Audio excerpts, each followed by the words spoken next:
Good.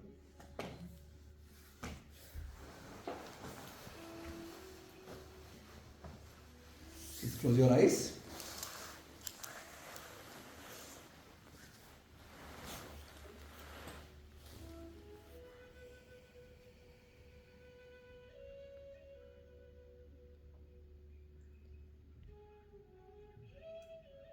Let us start breathing, conscious breathing.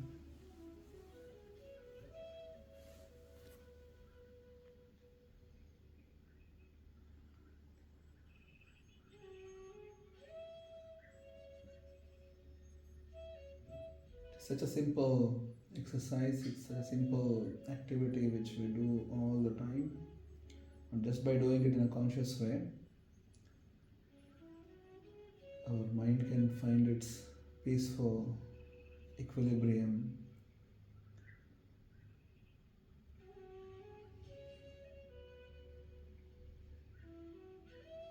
Stress levels can go down.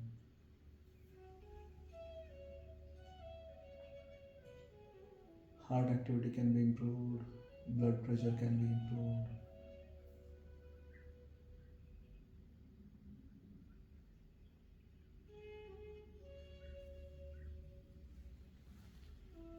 Please inhale deep as much as you can. Try to hold it. Don't let it go. Just hold it.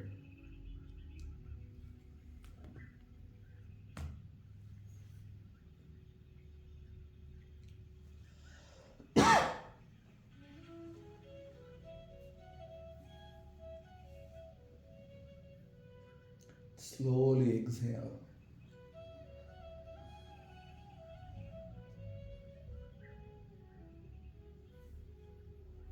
And try to hold that state. So inhale, hold, exhale, hold. That's the cycle we'll be doing. Let's take one more deep breath and hold.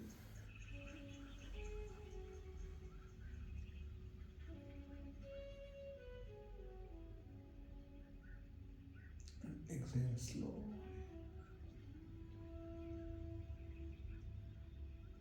Hold it there.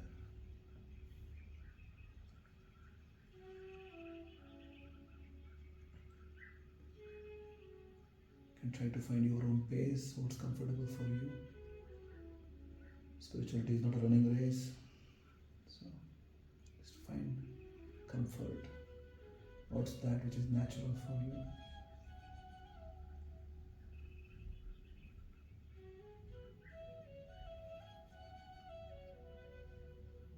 The most important aspect of this meditation is the mind is fully focused. Our entire existence is just on one focus, just breathing, not letting the mind wander through and come up with proposals.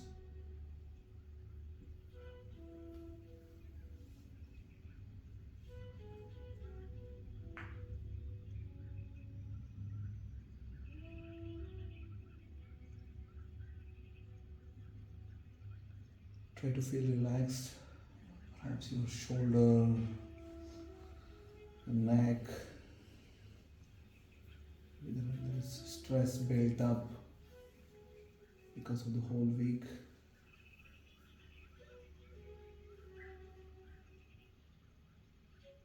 Try to let go of all that which has been bothering you, that which is making you happy or sad or ecstatic or frustrated. Let all these different ideas go out.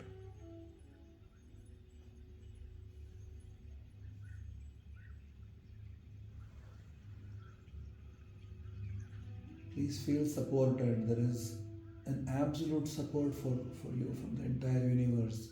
It gives you support. That's why we call it as Mother Nature. You have support. You should feel supported. The entirety of the universe will support you in your spiritual journey. You're part of it.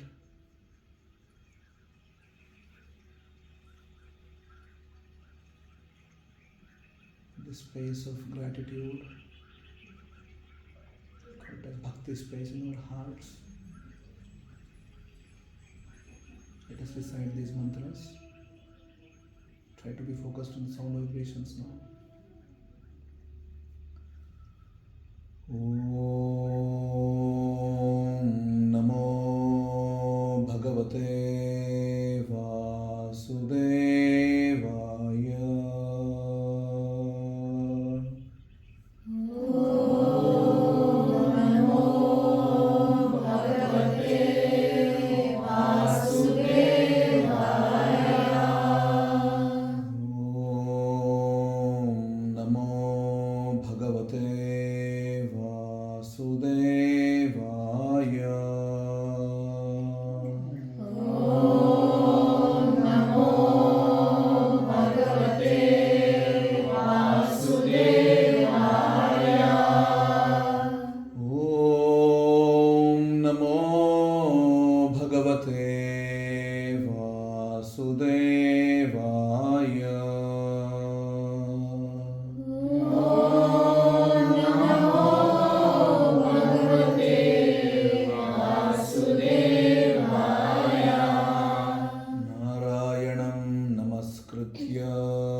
Tato Jayamudirayeet.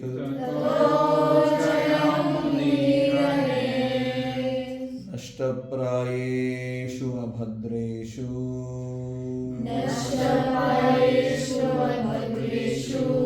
Nityam Bhagavata Sevaya. Bhagavati Uttama Shloke. Bhaktir Bhavati Naishtiki. Krishnaya Vasudevaya. Devaki Nandanaya Cha. Nandagopakumaraya. Govindaya Namo Namaha.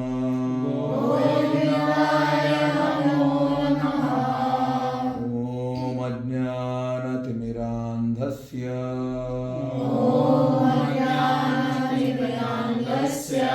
Jnananjana Shalakaya. Chakshurunmilitam yena. Tasmai Shri Gurave Namaha. Jaya Shri Krishna Chaitanya. Prabhu Nityananda. Shri Advaita Gadadhara. Srivasadi Gaura Bhakta Vrinda. Hare Krishna, Hare Krishna. Krishna Krishna, Hare Hare. Hare Rama, Hare Rama. Rama Rama, Hare Hare.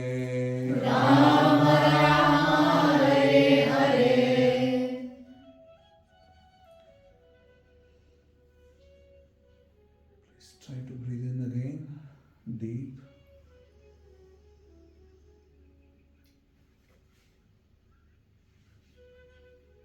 Need to treasure this, what we just created. The whole idea is that we create this space in our hearts and we let it stay there. This is how we eventually become spiritually enriched, nourished, advanced.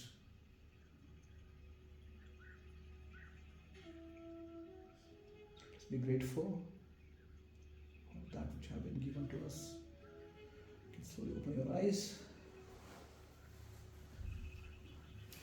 Anybody would like to share any experience which we just got? Anything you want to share through?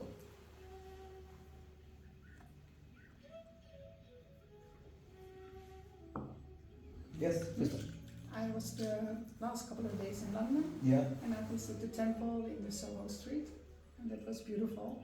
It's a beautiful lecture and nice prasadam, and I went after the training, which why I went to London twice. It was very nice. Okay.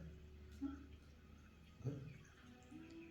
Anybody else want to share how you felt just now with meditation? Which you just did? It was really peaceful. It's peaceful. Okay. Liliana, how was it for you?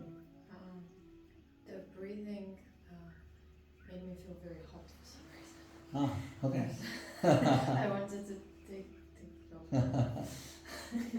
Now I feel Maybe we should good take again. some ventilation. I don't know how good ventilation. But now I'm It's okay? You're yeah, fine? yeah, just when I was breathing. Okay. Yeah. Shane, how was it for you? It's good vibration. You feel the whole room vibrating. Yeah. At least I do. Yeah. Very nice. Keshav? You're sitting straight. It was nice, blissful. Good. Nigamaya, how was it for you? Good. Good. Okay, so now comes the fun part. Which is Homework. homework. Which was Humility and and knowledge. knowledge, and you were supposed to Connection. think about it. How many of us could? I know Harshita, you were not there last time, so it's fine. We'll let Harshita. Krista was also not there. Everybody else. Sarthak was also not there. So 3 people are exempted then. I was exempted. Oh, you're not there? Yeah. Oh, okay. 4 people are exempt then. The rest are all there. Good. So, anybody want to share what you felt? Let's first start with how many could actually sit down and think about this. Okay. Shuchi did that. Asmita did that. Liliana. Good. Very good. Keshav? Not properly. Yeah. Sorry. Oh, not properly. You wanted to think but didn't get time to think. Yeah. Yeah. Tell me whatever you thought. I mean, humility is more actions you do without thinking versus knowledge, which is actions you do because of your brain and thinking. Yeah. So humility, if you see someone needs help, you go help them. You don't think about it, you just do it without thinking. Whereas knowledge is more brain processing. And That's interesting. At least it fits into the example which you gave. If somebody is needing help and you just jump and do it. Good. Thank you. Yes. Anyone else thought anything? Yes, Dilyana, what did you think? Well, I spent some time thinking about it, and first I wanted to define what humility is and what humility is not. Very good. And I was thinking, okay, what is the opposite of humility? And I couldn't think of the opposite of humility, actually. And then I asked my boyfriend, and he said, oh, it's arrogance. Yes, very good. And I thought, oh yeah, maybe it's arrogance, but maybe it's also self-importance. Yeah. So for me it was useful first to define Define what is it? not, Yes. what is not humility, to know what is humility. Yeah. And then I thought, okay, what are the characteristics of someone who is self-important or arrogant? Well, they have a lot of narratives about themselves and how important they are, or how good they are, and how much they deserve. material things or Yeah. immaterial things, and they believe in this narratives. Yes. So actually, believing in this narratives creates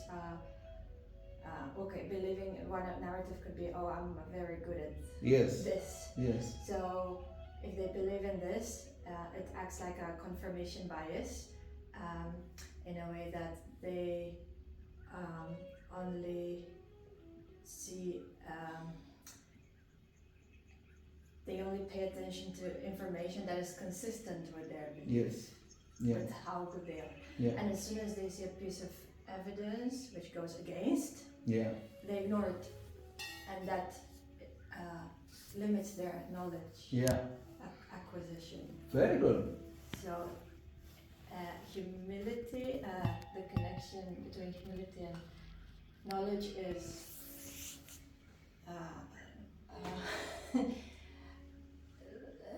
Directly proportional.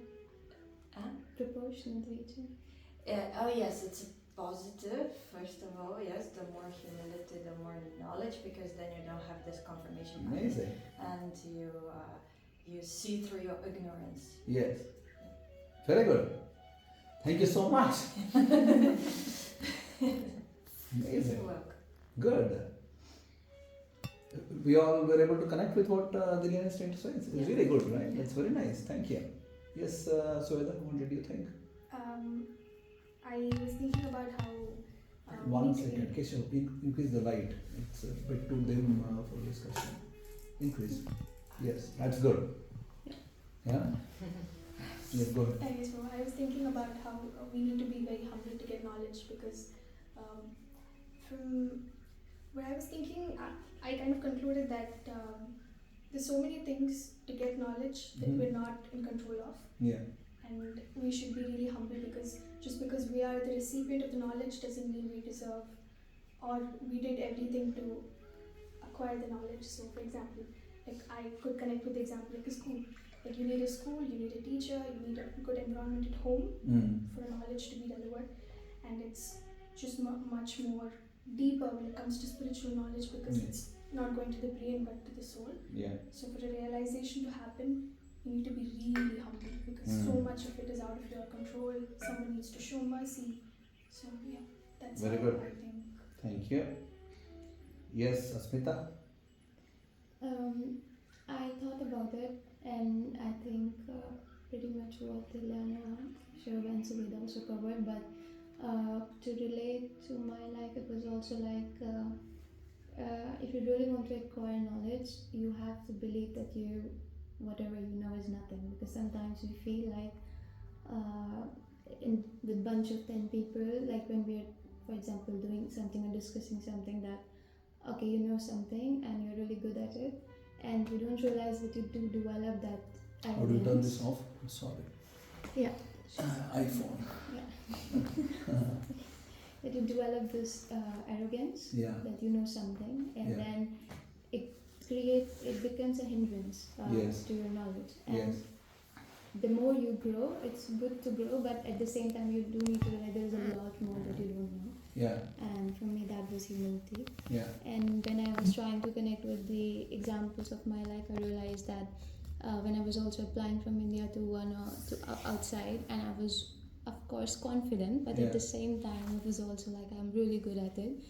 And when I moved and in my first company, I realized that there are people that knows a lot more than I do.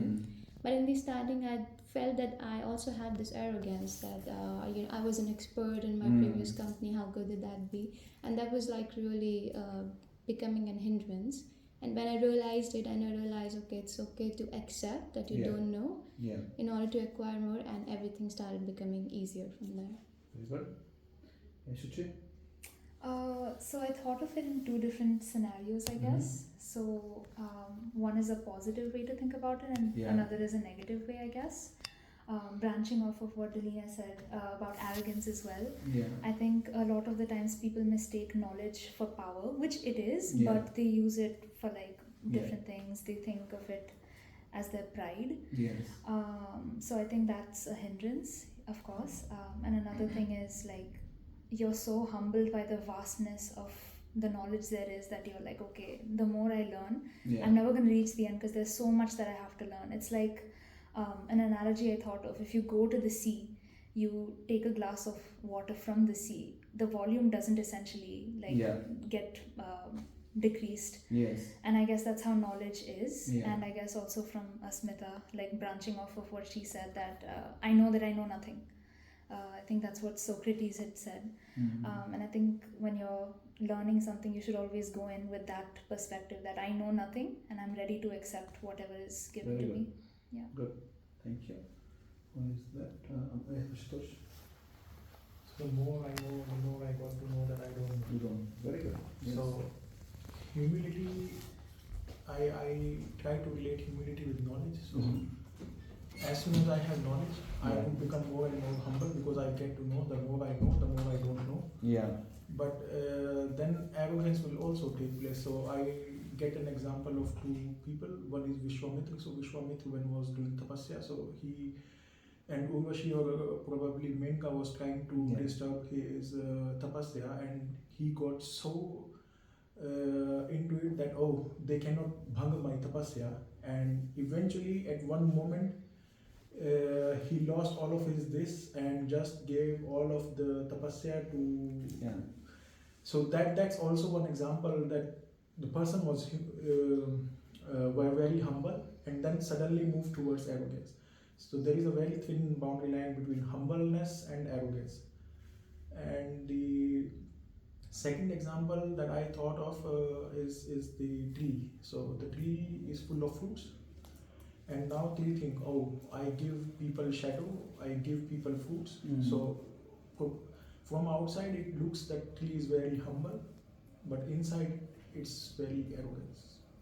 Tree is arrogant? I mean, if a person thinks like this, I'm just taking an example of a tree. Sure, yeah. So if that I provide this, I provide that, and inside the person thinks, if I am not here, then the whole world is moving because of me. Yes. Very good. Yeah, good. Thank you. Anybody else want to chip in?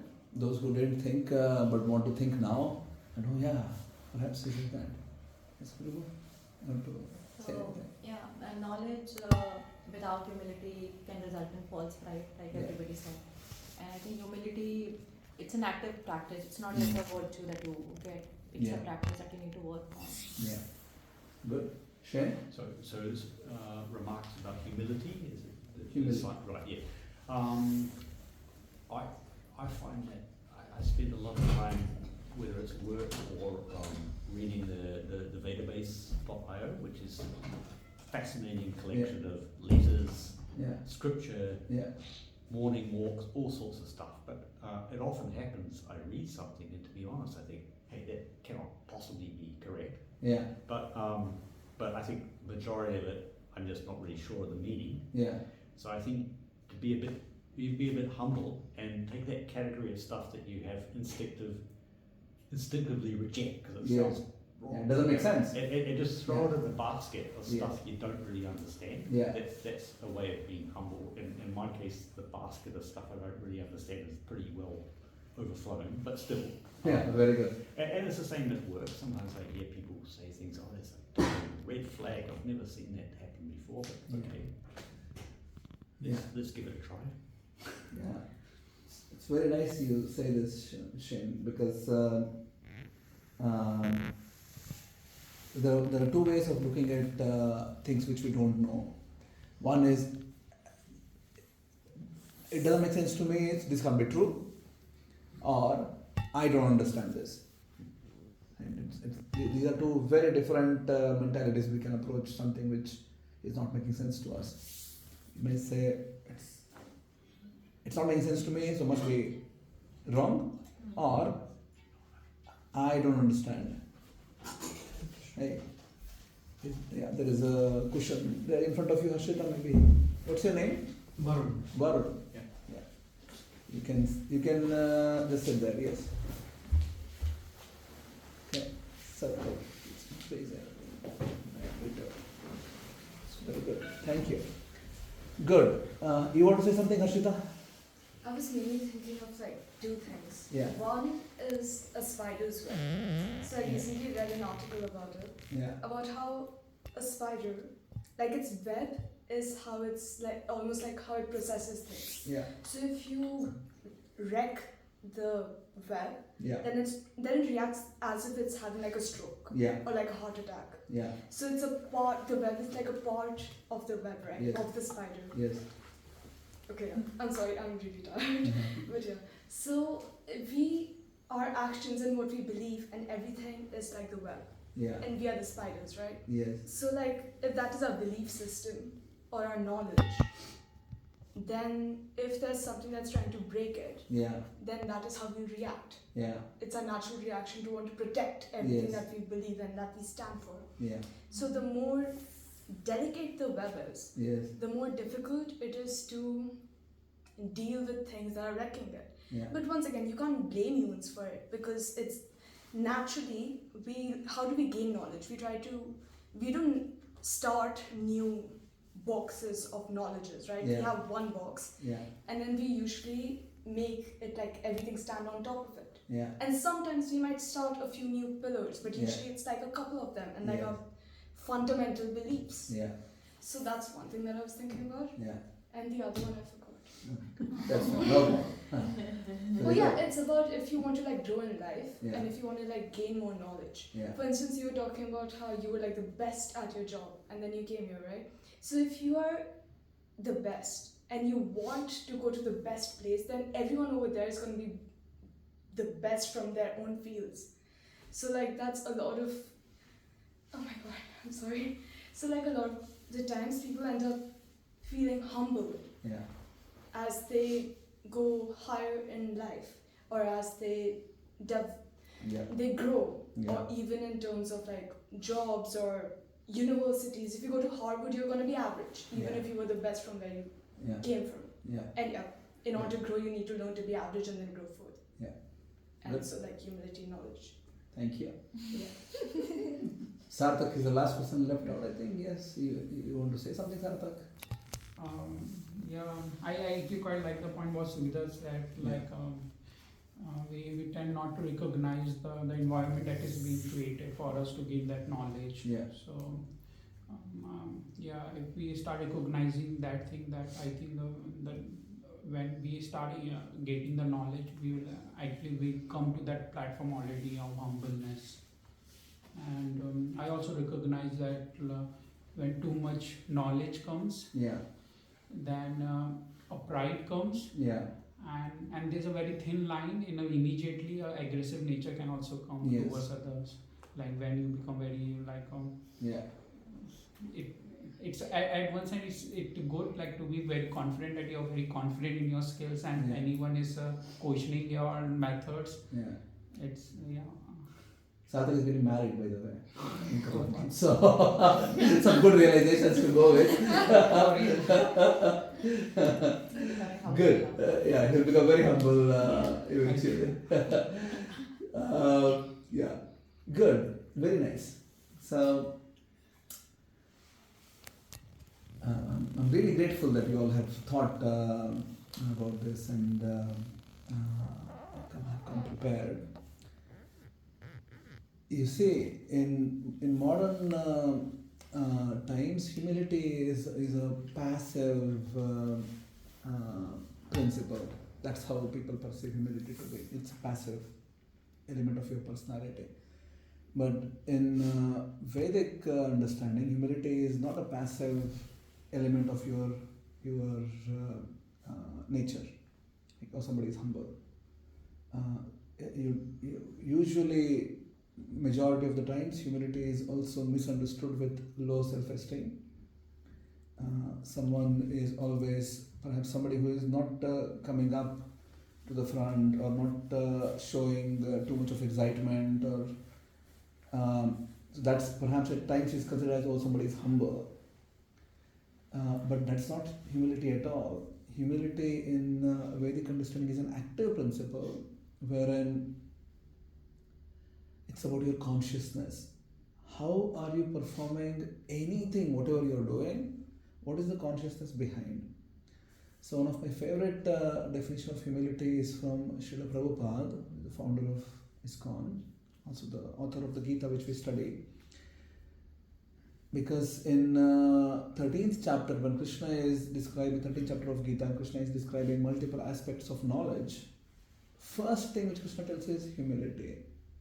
So there are 20 different aspects of knowledge, and first aspect Krishna tells is humility.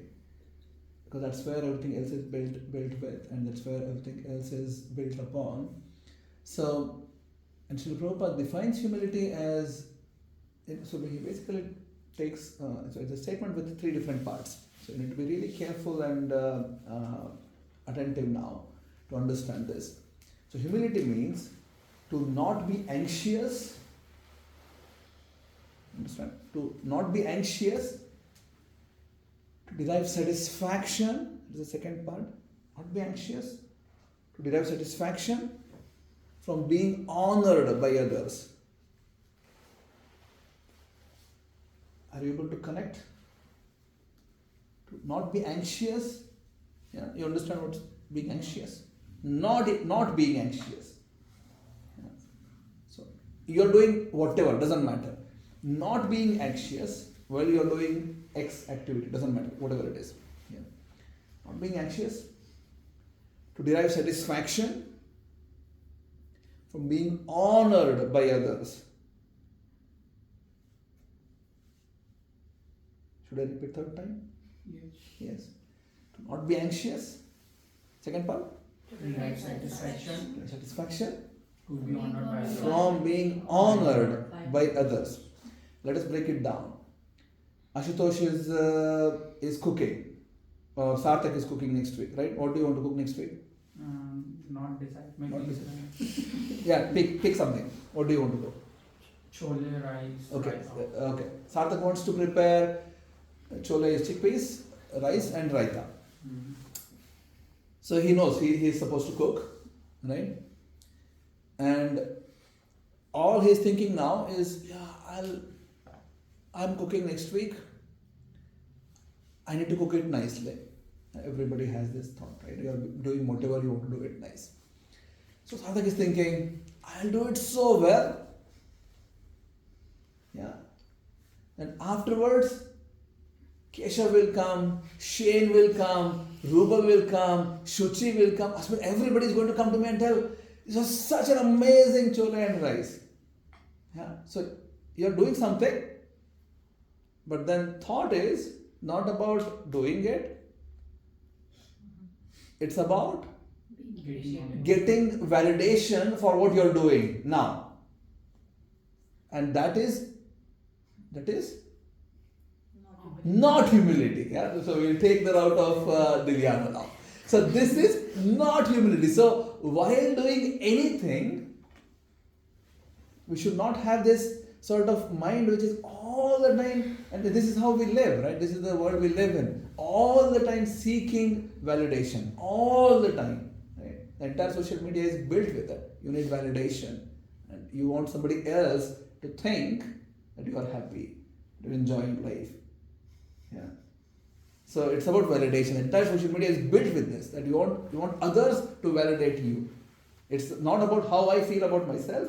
It's about how Suvedha I think about myself. Right? Yes or no? Yeah, this is how entirety of world is built like this right now, isn't it? So it's not about what value I carry. No, that's not the thing.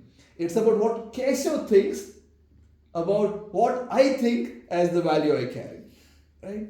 So, and that's exactly what is not humility is. So this definition is really interesting and intriguing. You need to really understand. To not be anxious. You're doing whatever, doesn't matter. You could be the best data scientist in the world, doesn't matter. You can be. And be perfectly humble. Yeah. It has nothing to do with about being the best. You can be the best, no problem. In fact, we want you to be the best.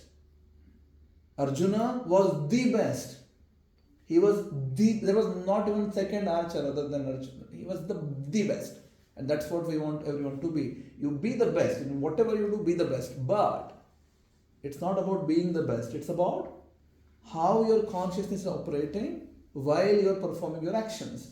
So humility is an active principle. It is not a passive principle. It's an active principle. It's about how your consciousness is functioning while you are doing anything. Doesn't matter. You're doing your job, you're cooking, you're cleaning. Somebody may be just sweeping the floor, quite menial, but then thinking, I am the best cleaner on earth. Right? It's not humility. So it's not about the activity. Just because somebody is sweeping doesn't mean that somebody is humble. One could be sweeping but thinking that nobody can clean like me. Yeah? So that's not humility then. While on the other hand, somebody is doing really high profile job and everything, but then still thinking that, it's all happening because there is air, there is water, I'm not the cause of it. Entire nature is supporting me, and it's something which I feel then, I need to be grateful. So my plane of existence, the consciousness is not based in the level of I am the doer. It's in the platform of I'm grateful. Yeah? Is it making sense? What we discussed. And that's humility. You can be the best, no problem. I tell Keshav, you need to score 10 out of 10. Not less. 10. That's the goal. He comes and tells me, no, I got 7, 8, something. And I'm like, no, you should get 10. That should be the target. So be the best, no problem. Oh, I'm so humble, I just get 6. That's not humility. You need to get 10. If you're doing something, that's where it should. But then, you are not associating yourself with that. You will put all the efforts to get 10 and then be grateful. You see? And that's where it takes a lot of 4 things which we discussed last time. Courage. Enthusiasm. Courage. That comes later. Determination. Courage. And Patience and courage. One more time. Enthusiasm. Determination. Patience. Courage. And so if you have these qualities in you, built in you, and then you can start practicing like this. Otherwise it's going to be really difficult because the world we live in, this is not how the world is going on. It's a different way. It's the opposite way. So you are trying to swim upstream, not with the stream. It's very easy to swim with the stream right now. All that you need to do is get a video camera maybe and just start telling that you're the best one, and then start posting it, and then there will be enough people who also think that you're the best one. Right? You don't need to do anything. You just you don't need to contribute. You don't need to really have something which is meaningful to life. And coming to fame right now is so easy. But what's the value which you're creating? Zero. So if you want to really create value, you want to create a legacy in your life, and you want to make this life as a legacy. Somebody is inspired because of you. Somebody else is taking some values because of you. Otherwise, what sort of things which we are leaving for the next generation? What is it which we are giving back? I just want to become famous, earn a lot of money, and then what? So, can we repeat the definition which Srila Prabhupada gave? First part? To not be anxious. To derive satisfaction from others. Yeah. To not be anxious, to have satisfaction from being honored by others. So it doesn't matter which activity you do. I just gave simple examples now, right? Sarthak cooking, somebody sweeping, it doesn't really matter.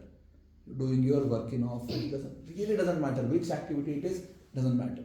And humility is an active principle. It's about how your consciousness is functioning. It's about not being with this constant agitation in the heart that I need some revalidation somewhere. It's not good enough how my own value system is built up. I want a validation from outside. I need to get rid of it. Why? What's the need? And can you imagine once you just come to this plane of existence, it's so uplifting. You feel like, wow, you're floating, right? Because this whole burden is gone now. You don't need to live for the sake of others. Right? You don't need to live in a way that somebody else is validating your, how you look or how you think or what. It doesn't matter. Where all you go for vacation, and it really doesn't matter. Yeah. Questions? Yes. Two questions. First of all, I'm very confused about the definition. Mm. So to not be anxious to receive validation, to not be anxious to derive satisfaction from being honored by others. Yes. So that means to not be anxious when others are appreciating you for your effort. It's about, so let's go back to the example I was taking from Sarthak. Let's say Sarthak is actually cooking his chole now. Yeah, he has to think something. Yes, Harshita? Something is going on in his mind. Why he is doing? There is some motivation why he is doing it. Yeah, for sure. Yes, Sarthak? Yes. So the whole question is, what is that which is making him? He could be thinking, yeah, I'm making this because Ashutosh has been cooking, Preeti was cooking, Nilambara cooked sometime, I'll also do it. That's one way. He is cooking without even thinking. He is busy with his work. Somehow he does something, and he doesn't even know how much spice he added, whatever. He's just doing it carelessly. Another way, right? Third way is that he's actually doing it for the sake of service. He wants to really come and just serve. Yeah. Fourth way is he's thinking, I'm doing it because I like to get everybody coming to me, and there is a subtle satisfaction that people come and tell me, nice, this is a good thing. I have never eaten this nice chola. Yeah. So while doing, this is a simple example, Harshita, but while doing anything, we could be in these kind of different thought process. We don't even care what we are doing. We're just doing, I just want to get rid of it. Yeah. Or I want some sort of validation from outside. Or I'm doing it as a service while being grateful that I've been given this opportunity. Or I'm thinking about that this person is not good. That person, he made it like this, I'll make it better than him. So it could be hundreds of different ways we could be thinking while performing activities. And that's the beauty of our consciousness. Right? So the consciousness is different from activities which you are doing. Activities are something, but then consciousness is, you have the experience of it. It could be something else. Not necessarily that you are always invested in what you are doing in the right frame of consciousness. You could be thinking whatever while doing something. Anything, doesn't matter. Yeah. So now, humility then is that I am performing something from the plane of existence of gratitude, the plane of existence of service, that I have been given this opportunity, I'll do it to the best of my ability, and the proof if someone is humble or not is when someone comes and tells, this was the best chole, you'll be like, yeah, thank you, but so many other things were there because of which I could do this. And if someone comes and tells, let's say you go and tell him, oh, what Sarthak, this is the worst. I've never eaten such a bad chickpeas in my life. What is this nonsense? And then if someone has, that's the proof. That's the real validation point if someone is humble or not. When appreciation comes, you're grateful. If somebody ridicules, makes absolute fun of this, and then you are grateful. Still, you're not affected. You see, that's where real test of humility is. Because as such, you wanted to do a service. Then you got a feedback, you'll improve on it. Yeah, it's really not shaking your core that, oh my God, I put so much of effort. I went this store, that store, I got spices from here. I spent like 3 hours doing it, and this guy has not even acknowledged the amount of efforts I have put. He's coming and telling, this is really not good. So, if someone is humble while performing the activity, they'll be also humble when the results come. So the entire Gita is about how You can be humble when the result is come, but then you can't start acting or changing consciousness when the results time is there. So activity is there, let's say planning is there, activity is happening, result is coming, right? So multiple phases of activity. So you're planning for it, actually doing it, executing it, and then there is a time where some results there. And Krishna is telling all the time in Gita, be equipoised, be equipoised, be equipoised when results come. But then how do you be equipoised if you were not equipoised to begin with, right? If I was anticipating results already while doing activities or while doing planning, there is just no way I can be equipoised during the results because I was already anticipating something. Right? And it hurts me then if somebody doesn't recognize, hurts me to the core. Right? So we need to backtrack. Where am I really humble? During activity. Planning, during activities, really humble then. And then results come, you're not really associating yourself with the results at all. So it doesn't matter. It really doesn't matter. Somebody glorifies, okay. Somebody ridicules, it's fine. Because you have not associated yourself with how the result is going to make you the greatest person.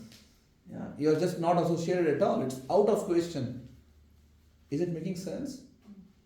I'll come back to you, Harshita. I know you have questions. So let's understand this. So the only way you can be humble when the results come and be equipoised when results come is if you were humble at the beginning, planning, your execution. Because then you have disconnected yourself. You're doing activity for the sake of performing and you're giving your best shot. You're not being careless. You're giving your best shot. And that's when we need to really understand. Humility is not lack of self-respect. It's not about being mediocre. It is not. You have to give your best shot. So, Keshu is preparing for the exams. Give your best shot.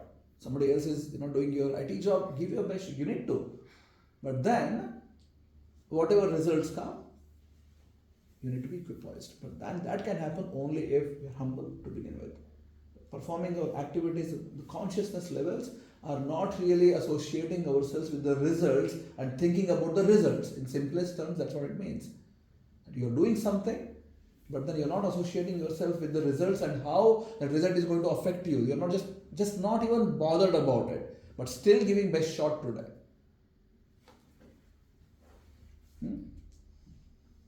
Yes, Harshita. Next. Last question. No problem. So I understand why we need to be I understand why humility needs to exist. Yes. And I understand why we should not seek external validation and rely on it. But I don't see how they go together. Because humility, the whole point is that, okay, you're not focusing on the results, you're just, okay, for instance, you're working on a research project. Yes. Or like whatever. Yes. And then you are seeking feedback. Yes. Or, some sort of constructive feedback. Yes. And you know that there are people who are more knowledgeable than you are in certain fields, so you are humble that way when approaching them. But then if you have results and if you show it to them, since you know that they're more knowledgeable, it could even be in terms of music, your guru or someone. So you want them to be proud of you, right? For sure. For sure. And then that's definitely is there. Learning should always have feedback, and then you should get constructive feedback from people, right people. I'll give you an example in my own life. When I was doing my PhD, I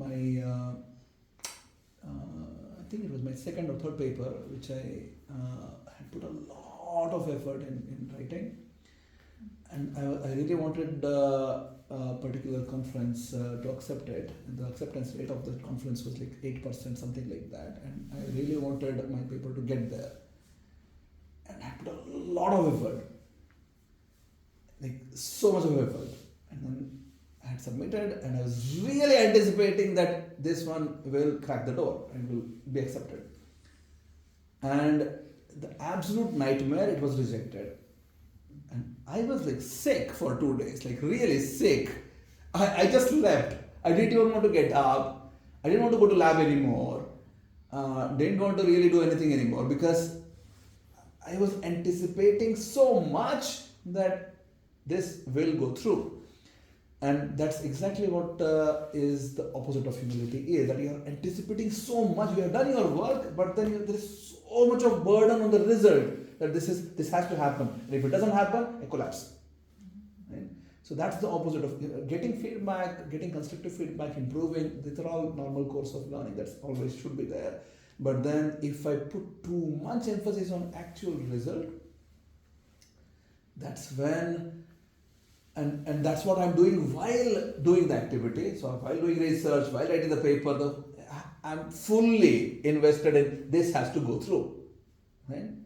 I'm not in the consciousness that it may go through or may not go through. I'm putting my best effort still. I'm just thinking, no, it has to go through.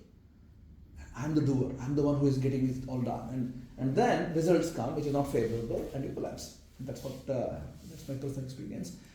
So give it a thought.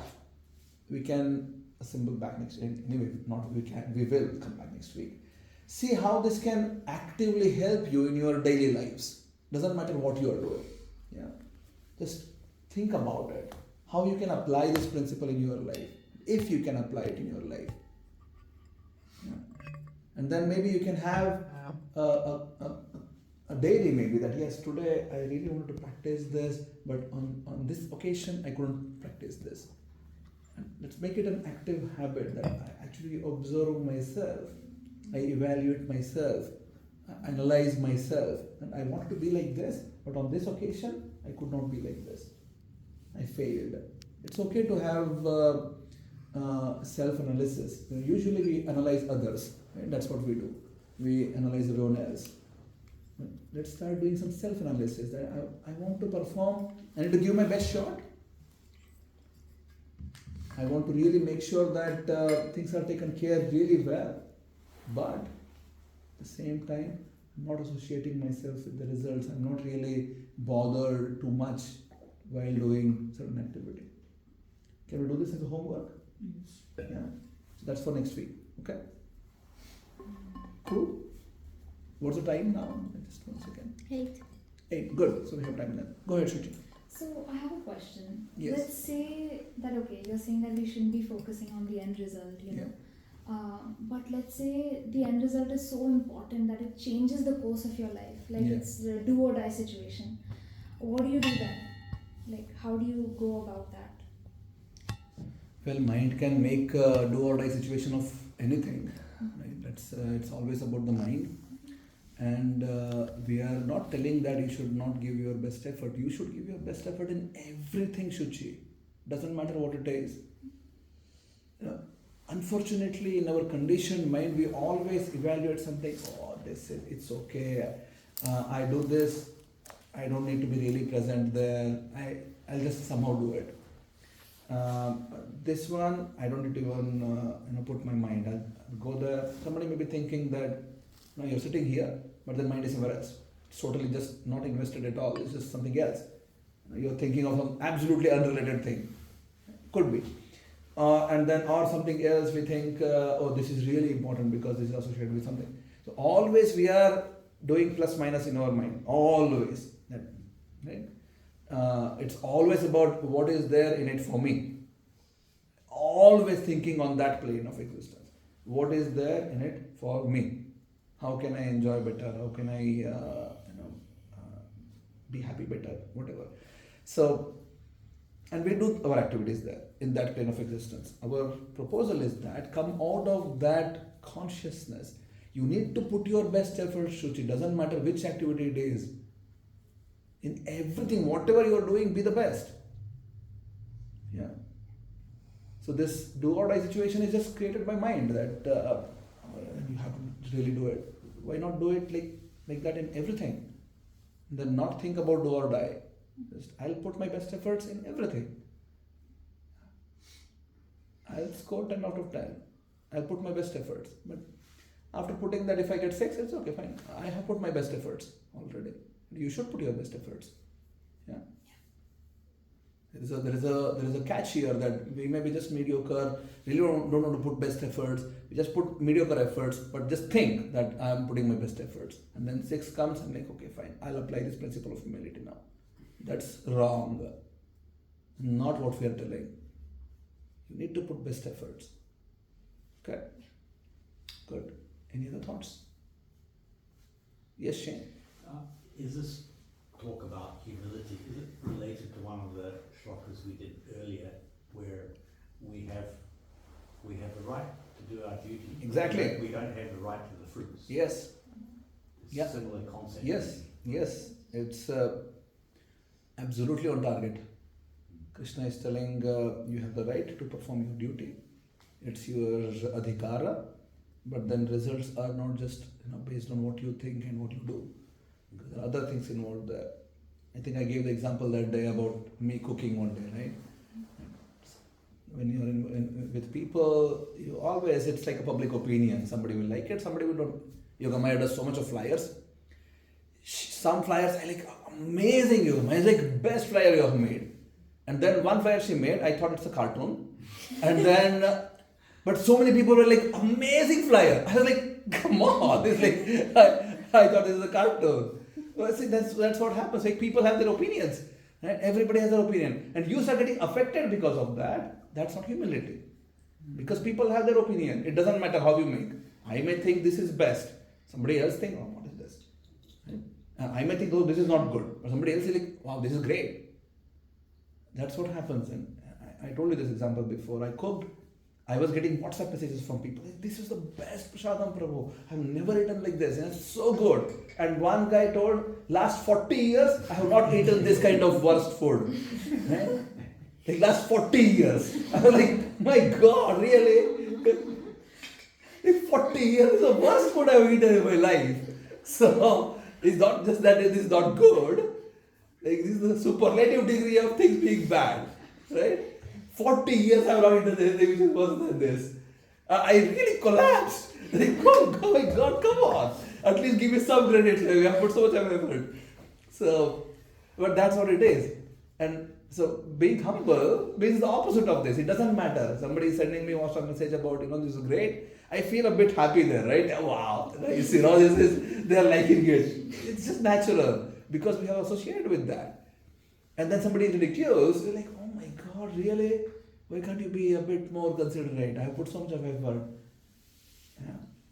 We never think like that when somebody glorifies, right? Somebody really acknowledges and gives you validation. We never think that, no, why don't you be a bit considerate and give me less? Right? We never think like that. We take it full. Yeah, somebody is telling you, oh, this is so good. You take it full. You never ever think that you can be a bit considerate and give me less. You never tell us, right? Never. Yes or no? If somebody is telling you that this is the best, let's say somebody is doing decoration or something. You have something going on and some party is there, some whatever. If somebody comes and says, this is the best decoration I have seen, you don't think like, you can be a bit mild and tell me that this is not the best. We never do. Yeah, thank you. But if somebody tells bad, that's when we'll be like, oh no, you should be considerate. That's because we have associated ourselves with the results while doing activities. Good. So let's move from then to the next thing which we are supposed to study today.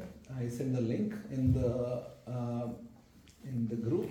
I think it's 55th verse or something like that. It was there in the group. Somebody share with Varun, please. Maybe Keshav, you can share it with Varun. And you can give me your phone. Okay, and you can share with us. Was it 55 I sent? Which one? Yes. Yeah, 55. Good. Please repeat. Shri Bhagavan Vacha Rajahati Yada Kaman Sarvan Partha Manogata Atmani Evatmana Tushta Stitha Prajna Tadochyate.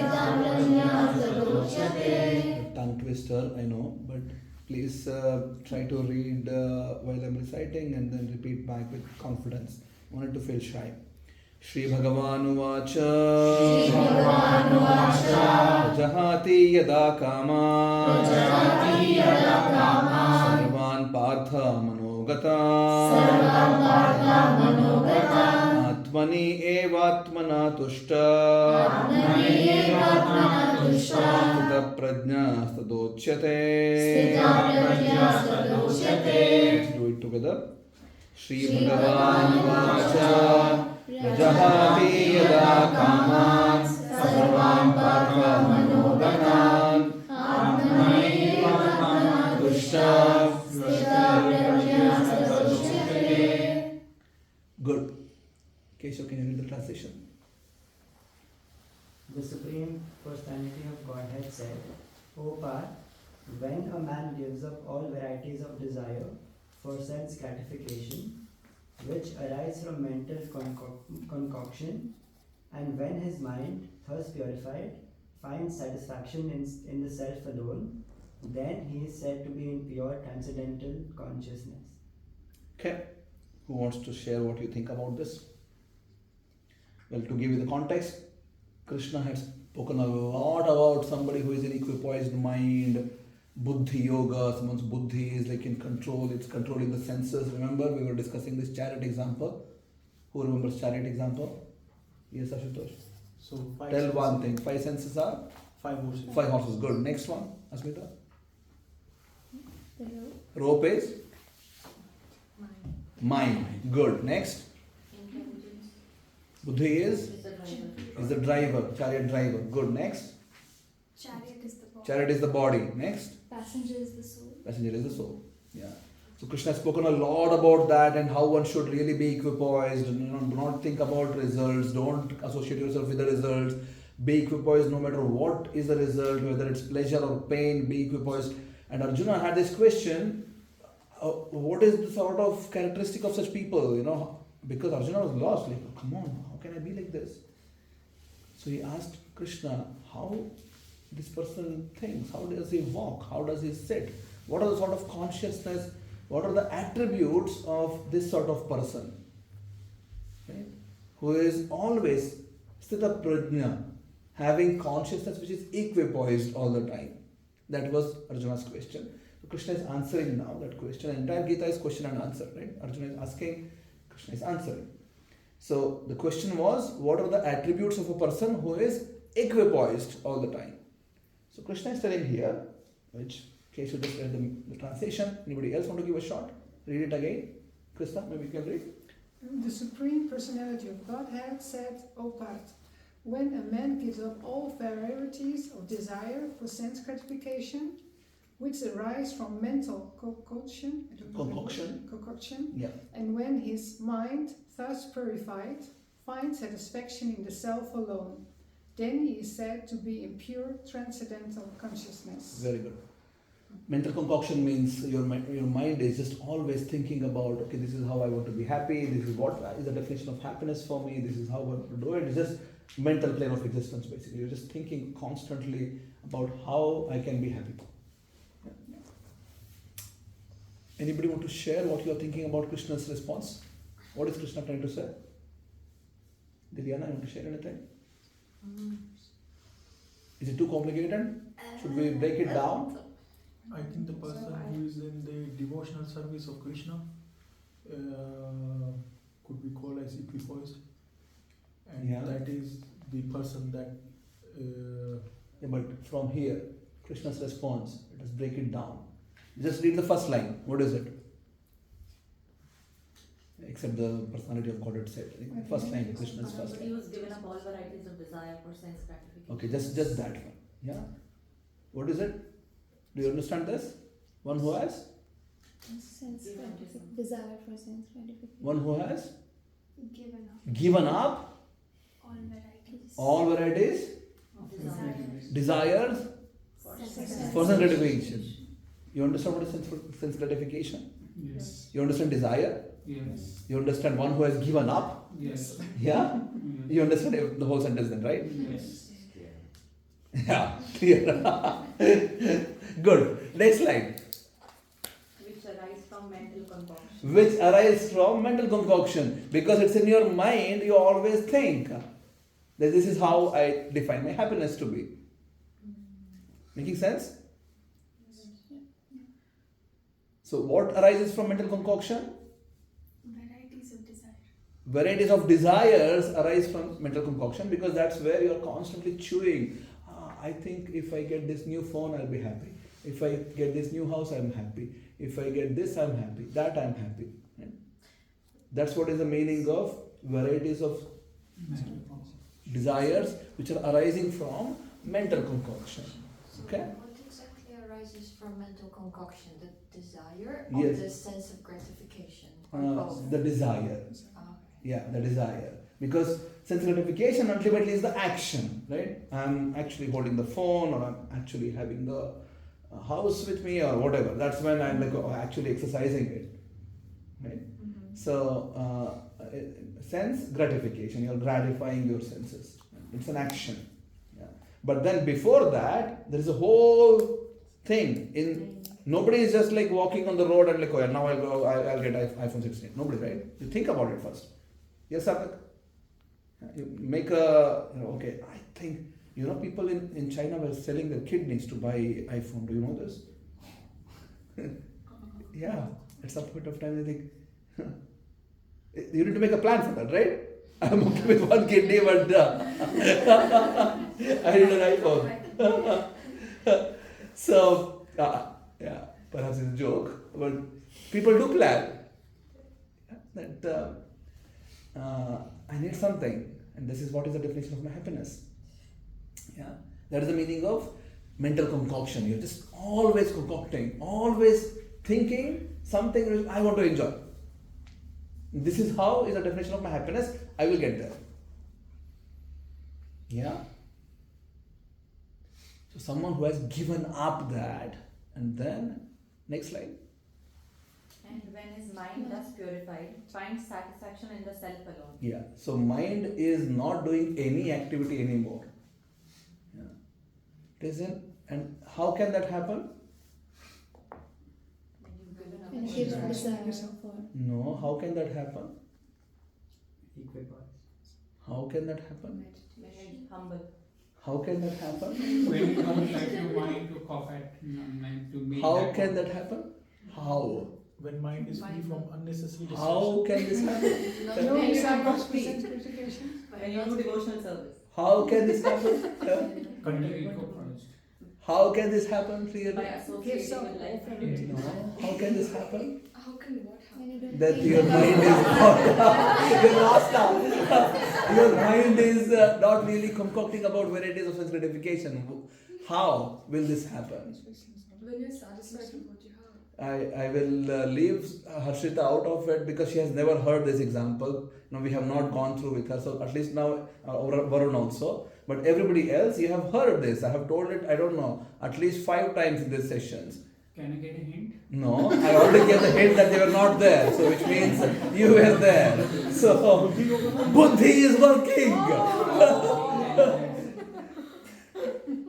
Your Buddhi is pulling it already. Your Buddhi is not letting it go. Yeah, remember, Buddhi is the driver. He can pull the mind. Yeah, and through that also pull the horses. Horses are senses. You don't let horses get into sense gratification. How? By using Buddhi. Buddhi is pulling the horses through the mind. And that's when there is, Buddhi is just so much of in control that horses can't decide themselves. Okay, I'll go and chew this and then I'll run here, I'll run, right? Come on, remember, we are not discussing something, okay, fine, today we discuss something and then tomorrow something else. No, we are discussing connected topics, right? At least understand that. So Harshita, this example of chariot is really important. Maybe we'll share you with the link afterwards where we discuss this. So horses are there, which are senses, and the rope is the mind. Buddhi, which is the intellect, rational intellect which we have, is the one who is holding that rope. If the person who is holding the rope is strong, Buddhi is strong, then it can actually pull the horses to go in one direction. Yeah. If that guy is not strong enough, then horses decide where to go. Right? They will just pull everywhere, wherever. So now Krishna is telling about controlling the mind, letting mind go of all concoction, and then but the only way you can do that is the person who is holding it needs to be strong enough. You're pulling it really, not letting it go. Because otherwise mind will follow the senses. It's so simple. Sense gratification. Yeah? Mind is just following senses. If buddhi is strong, mind is Controlled. controlled. That's the meaning of control, right? Buddhi is controlled. Otherwise, no control. So buddhi is controlling the mind. Then. That's how. Okay, next. Go ahead. When the mind is thus purified, means that eventually mind is learning how to be in the hands of buddhi and be pacified. Just I'm happy like this. Okay, good. Next. Then he is said to be in pure transcendental consciousness. Yeah, that is the guy who is Stitha Prajna. That guy is not the one who is always wavering. He is equipoised all the time because you don't really process any result whatsoever. You just accept and be grateful. You never think that, oh, this is good, this is bad. Duality arises only when you have been thinking about how I am going to enjoy. So everything is connected topic. It's all, and the entire Gita is a connected topic. And this chapter specifically is called as Sankhya Yoga, meaning it's a lot of analysis. So you need to be able to understand this analysis. Mind, buddhi, senses. Right? These are the three most important players in your life, in your life right now. Senses, mind, buddhi. In which buddhi is sleeping, just not acting at all. Mind is lost because senses are driving. Yeah, that's it. Yes. So I have a question. Shouldn't there be a balance between buddhi and the horses, right? Because let's say if the chariot pulls too hard, the horses won't go anywhere. Yeah. And I guess through senses are important. They give us experiences, right? Yes. So that we learn from that. The driver is sitting there to go forward, Shuchi. He is not there sitting to just hold them here. Right? Yeah. He is not controlling horses to stand there. Mm-hmm. And as well they could get down. So the analogy, the reason why the driver is sitting is that they can move forward, right? So otherwise why you need a chariot to begin with? Yeah. So it's okay? Yes. Okay, I've been thinking about this for a while now. How do you know that you're going in the right direction? Very good. So that's when you need the direction which is coming from a realized person, somebody who is actually traversed the path and is spiritually is on a better platform than where we are. To make it as simple as learning, let's say somebody wants to learn swimming, somebody wants to learn classical dance. Yoga Maya was doing dancing at some point of time. Rubal was learning not martial arts. What were you learning in high school? Something which you said that day. Martial art for kids. Huh? Taekwondo. Yeah. So you always need somebody who knows it, right? It's not that somebody just picks it up based on, I'll just pick it up. I'll start swimming today. Can you decide like this? No. You need, I'll start driving today. I'll get a car. I'll go on the road. Right? So always any sort of learning needs somebody who is aware of that field. So somebody who is teaching driving means that that guy knows already driving. Right? We don't put trust on someone who is the best swimmer and then he can also be a driver. No. We can learn swimming from that guy. So in spiritual knowledge also then we need constant guidance. We need people who have walked on the path, felt the presence of something which is divine than our own form of existence, what we are undergoing. And then we need to be able to approach them and then first identify who they are and then approach them, then ask like how we are doing now. There is some sort of how to say initial inquisitiveness which we need to show that I really want to know this. And because we live in a connected universe, If I just have feeling of I want to learn music, I may or may not find a music teacher. But if I have the feeling that I want to learn about spirituality, somehow we will be driven to a place and time and situation where you can actually get to know. I always tell everyone whom I meet that it's not by chance that we are sitting here and we have met. It's not by chance. You have shown some sincerity at some point of time in your lives that I want to know more. And somehow we have come together here where we are actively, we can ask questions, we can seek solutions which we are chewing since many long years ago maybe. Right? So it's not by chance. Because the universe is created like this. The material desires which we have may or may not be fulfilled. It's about our karmic balance there.